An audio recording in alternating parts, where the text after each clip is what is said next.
50 এবং 50তম আয়াতে কারিমা তেলাওয়াত করলাম। আল্লাহ পাক ইরশাদ করছেন, ওয়াইদ, হে বনি ইসরাইল, তোমরা স্মরণ করো ওই সময়ের কথা, নাজ্জাইনাকুম মিন আলি ফিরআউনা, যখন আমি তোমাদেরকে ফেরাউন সম্প্রদায়ের কবল থেকে মুক্তি দিয়েছি। ইয়াসুমুনাকুম সুআল আযাবে, যারা তোমাদেরকে মন্দ নির্যাতন করত। ইউযাব্বিহুনা আবনাআকুম, তোমাদের পুত্র সন্তানদেরকে জবাই করত। ওয়াইস্তাহইয়ুনা নিসাআকুম, তোমাদের কন্যা সন্তানদেরকে জীবিত রাখত।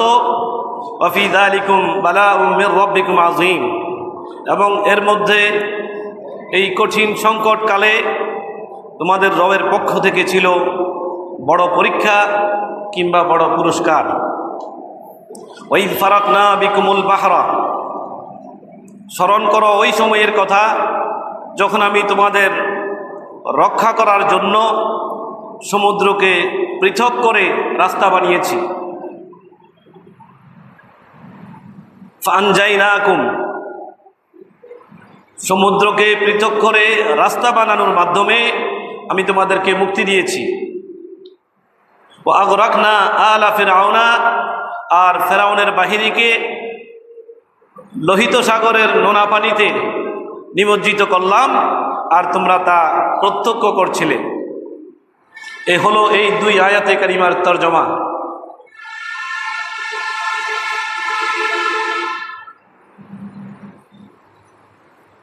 ফেরাউন সীমালঙ্ঘন করতে করতে এক পর্যায়ে সে নিজেকে খোদা দাবি করা শুরু করেছে, এবং সে বলতে লাগলো, আনা রব্বুকুমুল আলা, আমি তোমাদের মহান খোদা। নাউযুবিল্লাহি মিন যালিক। এই ফেরাউনকে হেদায়েত করার জন্য মূসা আলাইহিস সালামকে পাঠিয়েছেন। মূসা আলাইহিস সালামের সাথে মূসা আলাইহিস সালামের বড় ভাই হযরত হারুন আলাইহিস সালামও সাথে ছিলেন,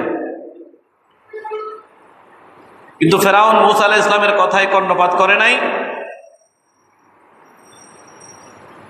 মূসা আলাইহিস সালাম ছিলেন বনি ইসরাইল গোত্রের, আর ফেরাউন ছিল কিপ্তি গোত্রের।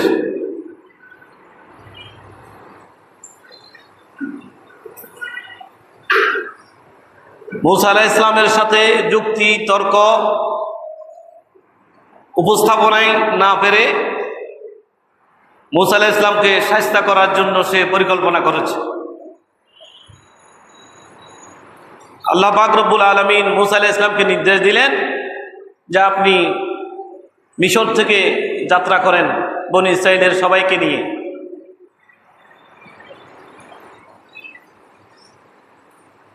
মিশর থেকে যাত্রা করে যাবেন কোথায়? কেনানে। কেনান বর্তমানে সিরিয়া, জর্দান, ফিলিস্তিন। মিশর থেকে আসবেন ফিলিস্তিনের দিকে। বর্তমান সিরিয়ার জর্দান এবং ফিলিস্তিন এই অঞ্চলকে বলা হতো কেনান। মূসা আলাইহিস সালাম বনি ইসরাইলের সবাইকে নিয়ে কেনানের দিকে যাত্রা শুরু করেছেন। তো কেনানের দিকে যাত্রা শুরু করতে হলে একটা সাগর পাড়ি দিতে হবে। এই সাগরের নাম হলো বাহরে কুলজুম, বাহরে আহমর, আর বাংলায় বলা হয় লোহিত সাগর। মূসা আলাইহিস সালাম তার বাহিনীকে নিয়ে, বনি ইসরাইলের লোকদেরকে নিয়ে রাত্রেই সফর করলেন। এই বাহরে কুলজুম পানি খুবই গরম এবং লবণাক্ত। যাওয়ার পথে একটা পানির কুয়া ছিল। ওই কুয়ার মধ্যেই হযরত ইউসুফ আলাইহিস সালামের লাশ মোবারক কাঁচে ঘেরাও করা ওই কুয়াতে রক্ষিত ছিল। ইউসুফ আলাইহিস সালামের দেহ মোবারক। আল্লাহ নির্দেশ দিয়েছেন যে বাহারে কলজুম, লোহিত সাগর পাড়ি দিতে হলে সাথে মুসা আলাইহিস সালামকে নিতে হবে। মুসা আলাইহিস সালাম যাচ্ছেন, বনী ইসরাইল আছে, সাথে শর্ত করে দিয়েছেন হযরত ইউসুফ আলাইহিস সালাম, হযরত ইউসুফ আলাইহিস সালামের লাশ মোবারক সাথে নিতে হবে। এখন ইউসুফ আলাইহিস সালামের লাশ কোথায় আছে মুসা আলাইহিস সালাম খুঁজে পাচ্ছেন না। এদিকে ফেরাউন খবর পেয়ে সেও তার দলবল নিয়ে মুসা আলাইহিস সালামকে ধাওয়া করার জন্য যাত্রা শুরু করেছে। কম সময়ের মধ্যে এই লোহিত সাগরে পাড়ি দিতে হবে, লোহিত সাগরে নামতে হবে, সময় কিন্তু কম। ইউসুফ আলাইহিস সালামের লাশ মোবারক কোথায় আছে মুসা আলাইহিস সালাম খুঁজে পাচ্ছেন না। অবশেষে এক বুড়ির দেখা হলো। এই বুড়ি বলছেন যে ইউসুফ আলাইহিস সালামের লাশ কোন কুয়াতে আছে আমি জানি। তখন ওই বুড়ি শর্ত দিলেন যে জান্নাতে আপনি যে যাবেন আমাকেও সাথে রাখতে হবে।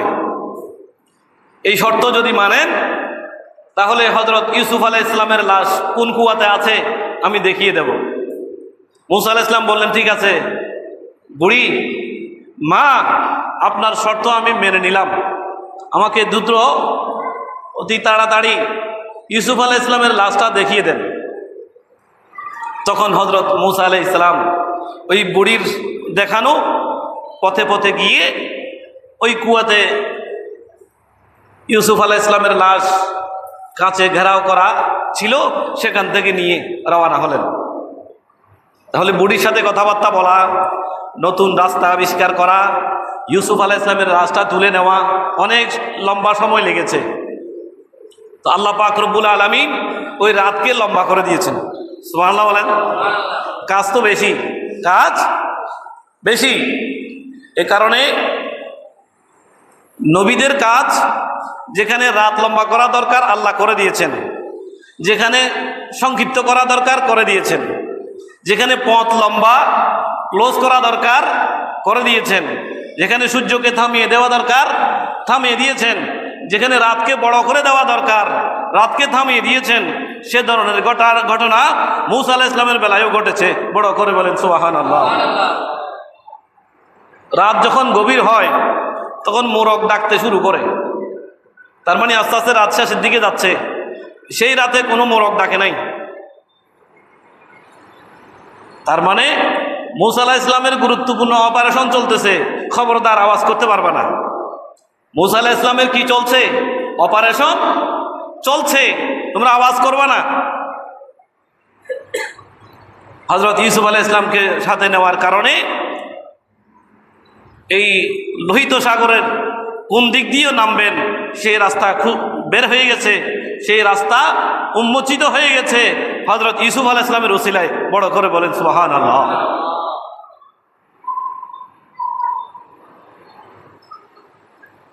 সমুদ্রের তীরে গিয়ে লাঠি দিয়ে আঘাত করলেন। এক আঘাতের সাথেই 12টা রাস্তা হয়ে গেছে।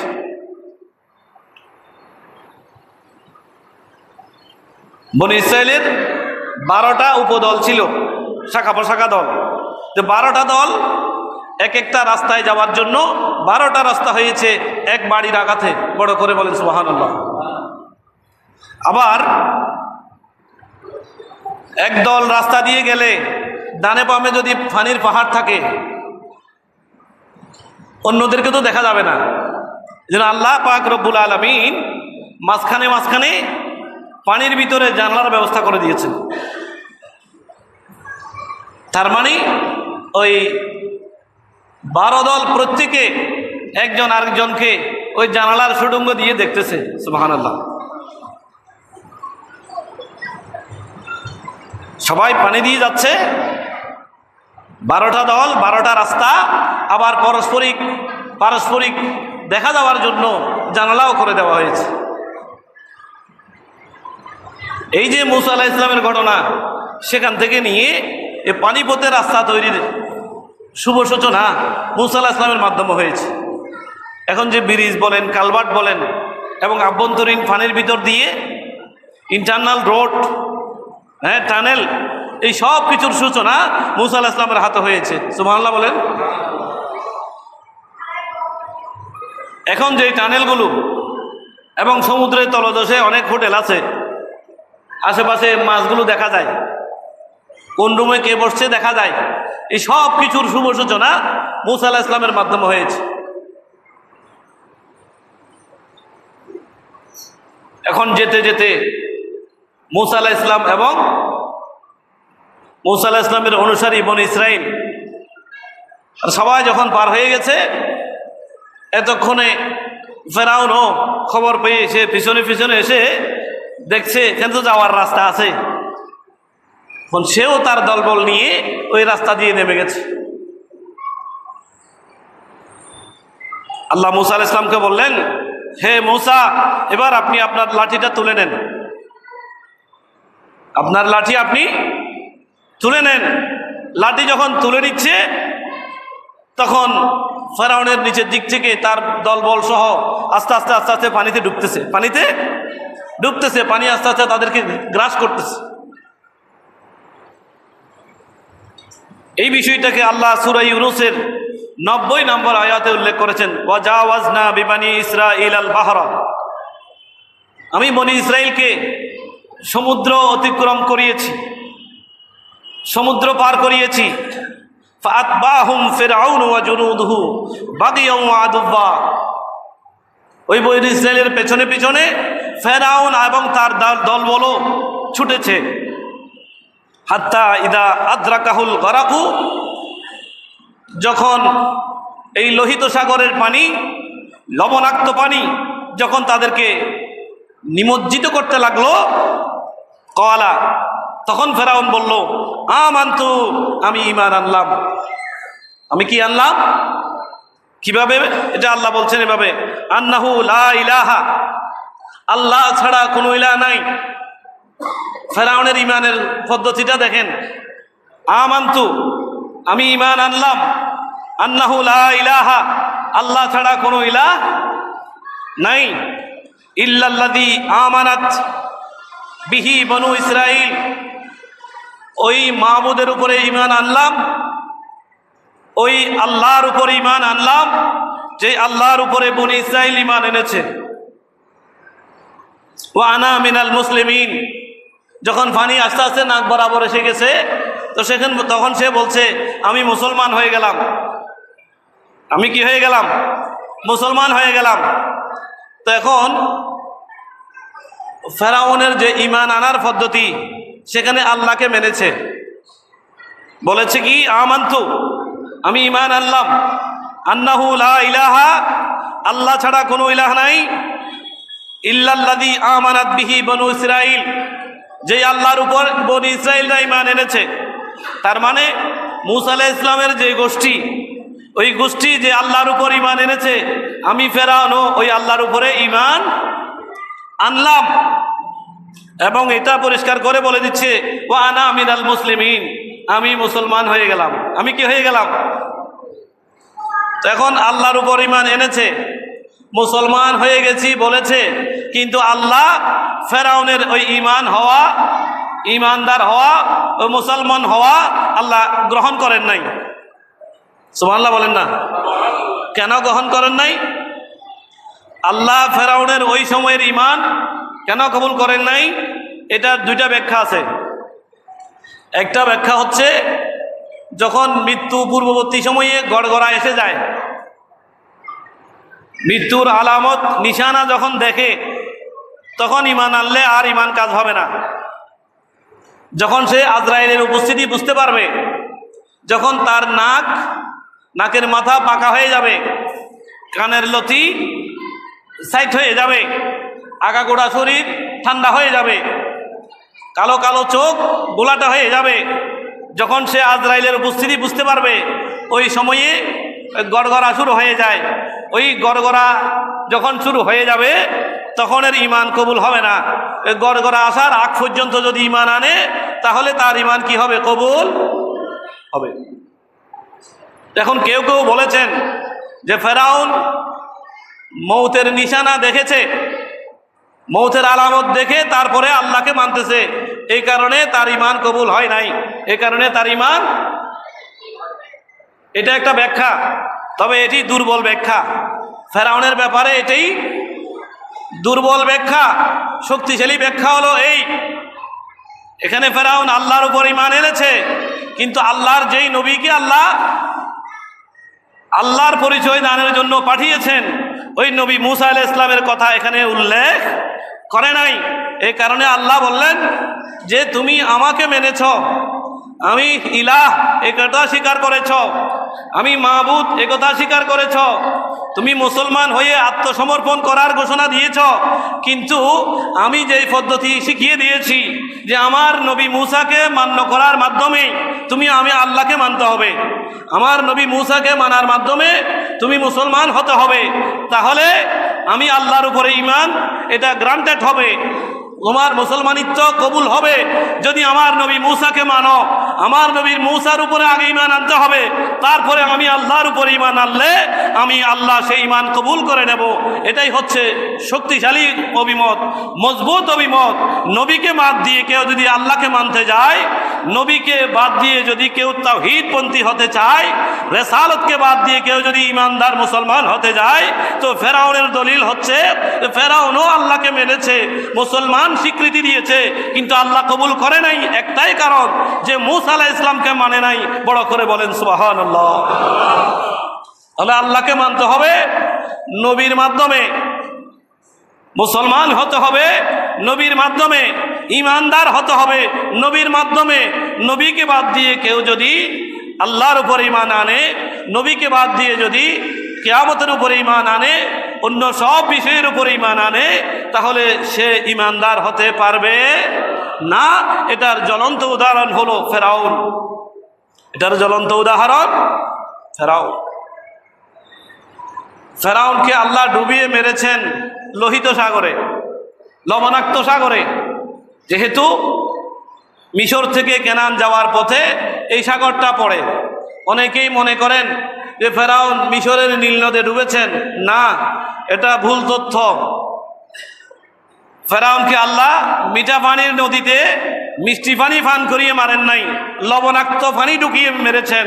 যেহেতু সে আল্লাহর সাথে অবাধ্যচারণ করে নিজে আল্লাহ দাবি করেছে, তা আল্লাহ এমন শাস্তি দিলেন যে বন্দা হয়ে যে আল্লাহ দাবি করে, বন্দা হয়ে যে আল্লাহ দাবি করে, তার মৃত্যু এমন করুণভাবে হয় যে খাওয়ার মরার সময় সে পানিও খেতে পারবে না, পানিও খেতে পারবে না। এই ফেরাউন এবং তার দলবল সবাই এই লোহিত সাগরের মধ্যে লবণাক্ত পানিতে হাবুডুবু খেয়ে সে মৃত্যুবরণ করেছে। শুধু তা নয়, পানির ধর্ম হলো পানিতে যা কিছু আছে সে গ্রহণ করে নেবে। কিন্তু ফেরাউন এমন কমবক্ত, বদবক্ত, জালেম যে খোদা দাবি করেছে, আল্লাহ তাকে এমন শাস্তি দিলেন, মৃত্যুর পরেও পানি তাকে কবুল করে নাই, মৃত্যুর পরে মাটি তাকে কবুল করে নাই। মৃত ব্যক্তির জন্য সম্মান হলো এটা যে মৃত ব্যক্তি দাফন হয়ে যাবেন। সুবহানাল্লাহ বলেন। মৃত ব্যক্তির সম্মান কি? মৃত ব্যক্তি কি হয়ে যাবেন? দাফন হয়ে যাবেন। এটা মইয়তের সম্মান। এই কারণে যেখানে পানি ওঠে, কবর দেওয়ার কোনো জায়গা নাই, তো সেখানে বলা হয়েছে যে কোনো একটা ভেলাতে করে পানিতে ভাসিয়ে দেন। তাহলে যারা যেখানে পাবেন শুষ্ক এবং মাটি যেখানে পাবেন, লোকেরা তাকে দাফন করে দেবেন। এটা মইয়তের সম্মান। আর সমুদ্রে যদি কেউ মারা যায়, তাহলে মৃত ব্যক্তির পেট কেটে সমুদ্রে ছেড়ে দিতে হবে, কারণ পেট কাটলে এটা আর সমুদ্রে ভাসবে না। মৃত ব্যক্তির পেট কেটে দিলে মৃত ব্যক্তি সমুদ্রে আর ভাসবে না। সমুদ্রে যদি না ভাসে, সমুদ্রের ভিতরে চলে যাবে, এই সমুদ্রটাই তার জন্য কবর হবে। সুবহানাল্লাহ বলেন। মৃত ব্যক্তি যদি সমুদ্রে মরে, জাহাজে অথবা সমুদ্র কোনো যানে সফরে যদি মৃত্যুবরণ করে, এটা হচ্ছে মৃত ব্যক্তিকে দাফন করার মাসালা। জাহাজে তাকে রেখে দিবে না, বস্তাবন্দি করে রাখবে না, এবং ওষুধ দিয়ে প্রক্রিয়াজাত করেও রাখার দরকার নাই। যদিও ওষুধ দিয়ে প্রক্রিয়াজাত করে রাখার জায়েজ আছে, তবে ভালো হচ্ছে ওটা যে মৃত ব্যক্তির জন্য সম্মান হলো তাড়াতাড়ি দাফন করে দেওয়া। তাড়াতাড়ি কি করে দেওয়া? আর জিলু মৌতাকুম, মুসলিম শরীফের হাদিস, আল্লাহর নবী বলেছেন তোমরা তোমাদের মৃত ব্যক্তিদের ব্যাপারে একটু তাড়াতাড়ি করো, দাফনটা তাড়াতাড়ি করো। কিন্তু আমাদের সমাজে এক প্রকারের ভাইরাস আমাদেরকে ধরেছে।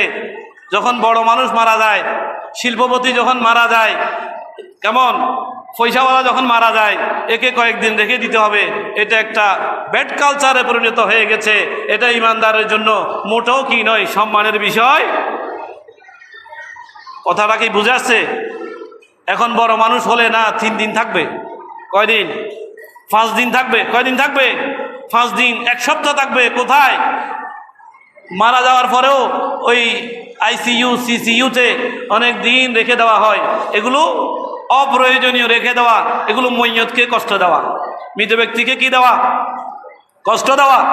আল্লাহ নবী বলছেন যত তাড়াতাড়ি সম্ভব দাফন করে দাও, যত তাড়াতাড়ি সম্ভব ওই মৃত ব্যক্তির হক হচ্ছে তাকে দাফন করে দেওয়া। কেন? ওই মৃত ব্যক্তি যদি ইমানদার হয়, ওই মৃত ব্যক্তি যদি কি হয়? ইমানদার হয়, তাহলে ইমানদারের জন্য কবরটা হচ্ছে জান্নাতের একটা টুকরা, জান্নাতের একটা বাগান। আপনি তাকে ওই দুনিয়ার মধ্যে কবরস্থ না করে রেখে দিয়েছেন, মানে তার ওই জান্নাতের বাগানে যেতে আপনি আটকে রেখেছেন। এখন আমাদের কালচার কৃষ্টি এমন হয়ে গেছে যে ওই বরফের গাড়িতে কয়েকদিন রেখে দিতে হবে। কেন? উনি বড় মানুষ, উনি বড় মানুষ, উনি বড় মাছ, উনি বড় লাশ নাই। এখন আর বরফে যখন ঢুকাইছে এখন লাশ নাই, তো এখন কি হয়ে গেছে? কি মাছ, মাছ হয়ে গেছে। লাশটা যখন মাছ হয়ে গেছে, এই জন্য কয়েকদিন পর্যন্ত বরফের গাড়িতে রাখতে হবে। এগুলো সবগুলো হারাম। এগুলো সবগুলা কি? কথা বলেন না, সবগুলা কি? মৃত ব্যক্তিকে গোসল দেওয়ার ক্ষেত্রে ইসলামী শরীয়ত বলেছে কুসুম কুসুম গরম জলে গোসল দিতে হবে, এবং পেট থেকে পায়খানা প্রস্রাব এগুলো বের করার জন্য জোরে চাপ দিতে মানা করছে, জোরে চাপ দিতে মানা করছে। হালকা ওই শোয়ানো থেকে হালকাভাবে মাথাটা উপরের দিকে তুলবে, হালকাভাবে তুলে আলতো করে পেটটা মালিশ করে দেবে, আলতো করে মালিশ করবে। কেন? তার মানে জিন্দা অবস্থায় ইমানদার যেরকম সম্মানিত, মুর্দা অবস্থায়ও ইমানদার সেরকম সম্মানিত। বড় করে বলেন সুবহানাল্লাহ। জিন্দা অবস্থায় আপনি তাকে মহব্বত করে যেভাবে চাপ দেবেন, মুর্দা অবস্থায়ও তার চেয়ে বেশি চাপ দেওয়া যাবে না। তো জিন্দা অবস্থায় একজন মানুষকে ফ্রিজের বরফের ভিতরে কি ঢুকানো যাবে? কথা বলেন না, যাবে নাকি? জিন্দা অবস্থায় একজন মানুষকে এই বরফের ঘরে কি ঢুকানো যাবে? যাবে না। তো জিন্দা অবস্থায় যদি না যায়, জিন্দা অবস্থায় একজন মানুষ যদি বরফের আলমারিতে ঢুকতে না পারে, তার জন্য কষ্ট হয়, তো মুর্দা অবস্থায়ও এই বরফের আলমারিতে, বরফের গাড়িগুলোতে রাখা, এটা ওই মৃত ব্যক্তিকে কষ্ট দেওয়া। এবং যারা এই কাজটা করবেন সবাই মুরতাকিবুল হারাম হবেন, মুরতাকিবুল কবিরা হবেন। এটা কবিরা গুনাহ হবে, এটা হারাম কাজ হবে। হ্যাঁ, কিছু কিছু গাড়ি আধুনিকভাবে বের হয়েছে, সেখানে গরম এবং শীত দুটোটার মাঝামাঝি অবস্থার কিছু গাড়ি আছে, বেশি কষ্ট হয় না। এরকম কিছু গাড়ি আছে যেখানে জিন্দা মানুষ বসা যাবে, এরকম পরিবেশ যদি থাকে তাহলে সেখানে রাখা যাবে, সেখানে রাখা যাবে। তবে এটা উত্তম নয়, এটা হচ্ছে জায়েজ। উত্তম হলো এটা যে আপনি দ্রুত তাকে কি করে দিবেন? দাফন করে দিবেন। আর জিলু মাউতাকুম, তোমাদের মৃত ব্যক্তিকে তোমরা দ্রুত দাফন করে দাও। এটা হলো ওই মইয়তের হক, এটা মৃত ব্যক্তির হক। এবং এই মৃত ব্যক্তির হকের দায়িত্ব ওয়ারিসদের উপরে। কাদের উপরে? ওয়ারিসের উপরে। এই দায়িত্ব কার উপর? ওয়ারিসের উপর। ওয়ারিসরা তো জানে না, সুতরাং মাসালা জানিয়ে দেওয়া এটা আমাদের উপরে দায়িত্ব। মাসালা জানিয়ে দেওয়া আমাদের উপরে দায়িত্ব। আর মৃত ব্যক্তিকে দ্রুত কবরস্থ করা এটা ওয়ারিসের দায়িত্ব। আল্লাহ মাসালাগুলো বোঝার তৌফিক দান করুক, আমিন। আর যদি মৃত ব্যক্তি গুনাহগার হয়, মৃত ব্যক্তি যদি জাহান্নামী হয় তাহলে জাহান্নামের কুয়া তার জন্য অপেক্ষা করতেছে, জাহান্নামের কুয়া তার জন্য অপেক্ষা করতেছে।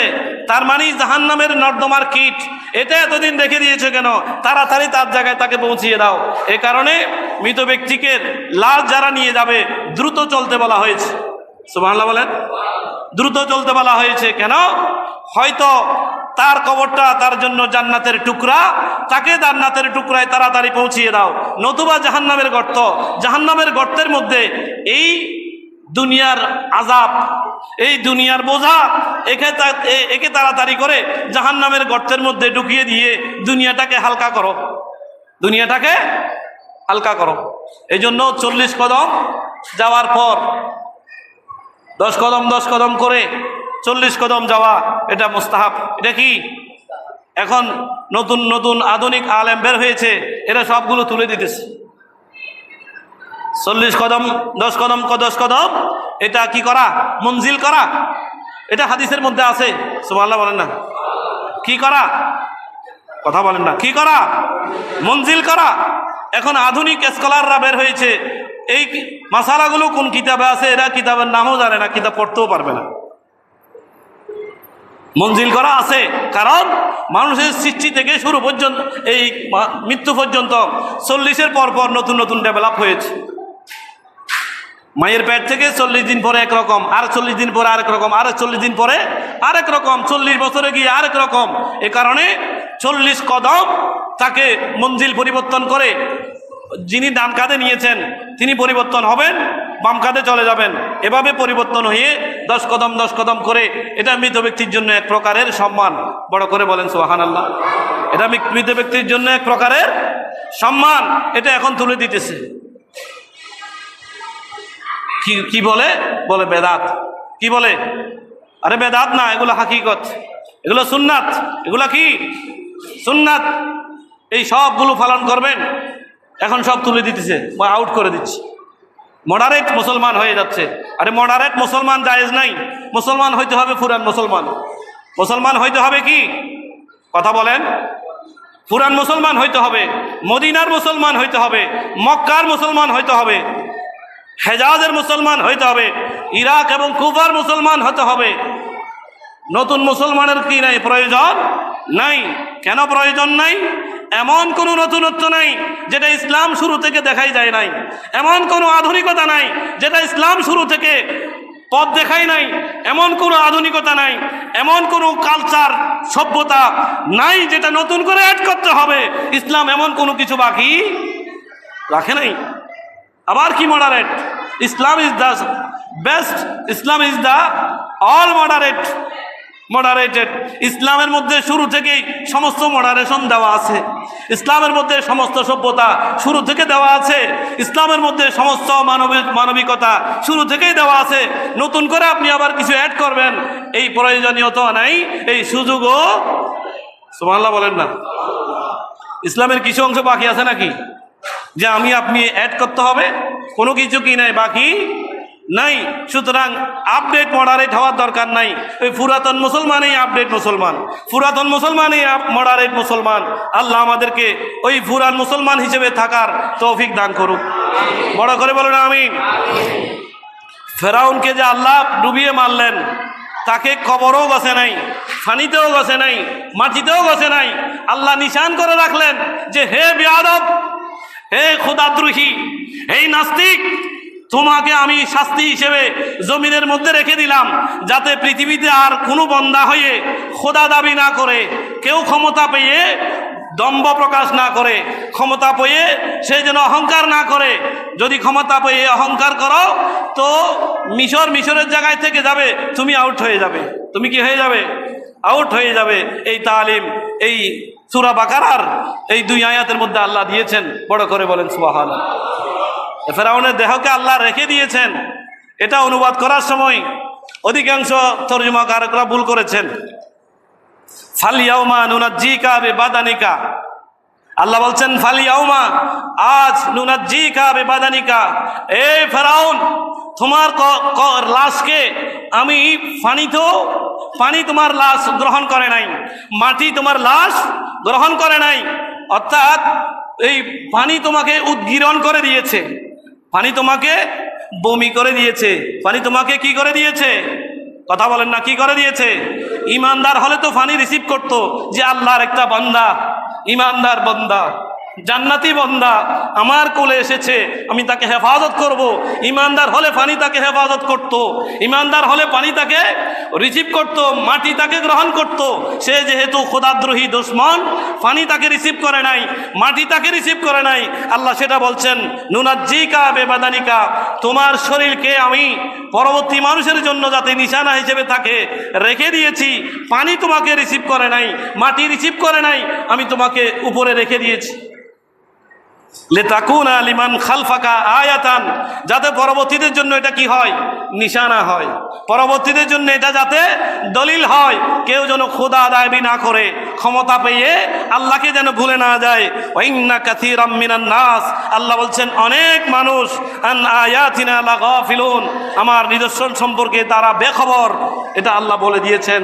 সুতরাং আল্লাহর নিদর্শন সম্পর্কে, আল্লাহর আয়াত সম্পর্কে আমরা যেন বেখবর না হই, আমরা যেন বাখবর হই। আল্লাহ সেই তৌফিক দান করুক, আমিন। যারা সুন্নাত আদায় করেন নাই, আগের কথা